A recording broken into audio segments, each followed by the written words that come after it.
يا اخي ربنا خلاك تشرب في المويه دي كده عن المويه دي. هلا انت مش كيف؟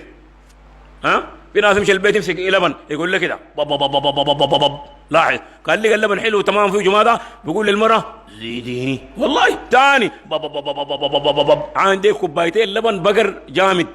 اخذن ساعتين بتاخذ نومه بتقوم تخش الحمام يسوي لك شنو طيب؟ جهاز فوق شغال جهاز تحت شغال يسوي لك شنو؟ في ناس ما يعرف الله الا لما يمرض يدوها حبسبول كان تسمع الله الله يفرطقك الله بس الا اسرع الله بعد ما ادوك بنصيب في ناس كمان شنو استغفر الله مالك عندي حبسبول ودوا الدكتور ودوني الدكتور جيبوا حقنه جيبوا الطش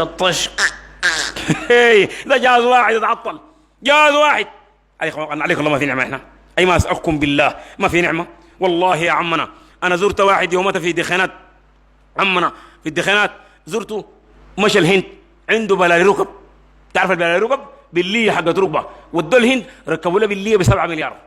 والله ب7 مليار بكلم فيني قال لي ركبوا لي والله قال لي يا ولدي الشغل ده كلفني 7 مليار مشى الهند وجا راجع اخذ لي ايام دخل الحمام قعد في الحمام قام على حيله البليه لب وقعد في الحمام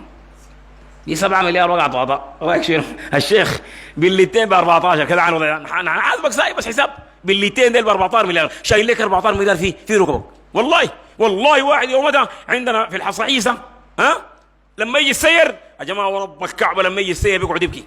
اولاده بيتعبوا تعب ودوا الهند عملوا له عمليه شغل بيورها ما في طريقه بيورها ما في طريقه سووا له شغل بيجاي عشان السير بيجاي ب 2 مليار نتحاسب يا شيخ دي 14 في الركب 2 هنا 16 كده انت عايش كم مليار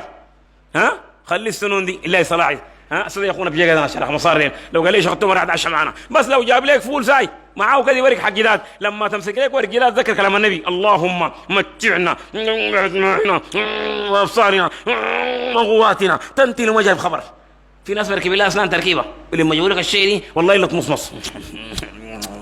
صح الشيخ فدي اشياء الله اداك لها ذخيره في طاعه الله جهاز بولي شغال جهاز فطم شغال بنكرياس شغال كلى شغال قلب شغال يا اخي ما تشتغل مع الله يا اخي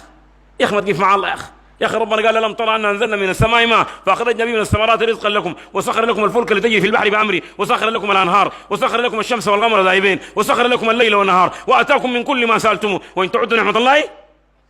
لا تحصوها كذا سعان المؤيد عليك الله الا ما شاء كيف الا ما شاء كيف في حاجه بتدقر ها يا اخي نعم ما بعد نعم يا اخي عشان كده ربنا قال الله لا يغير ما بقوم حتى يغيروا ما بانفسهم الله اداك مويه وداك لبن وداك عصير وداك بيت وداك مرع يا اخي يسوي لك شنو ثاني يسوي لك شنو اشتغل مع الله انت قايل رصيدك كم والله النبي قال اعمار امتي بين 60 و70 وقليل من يتجاوز 60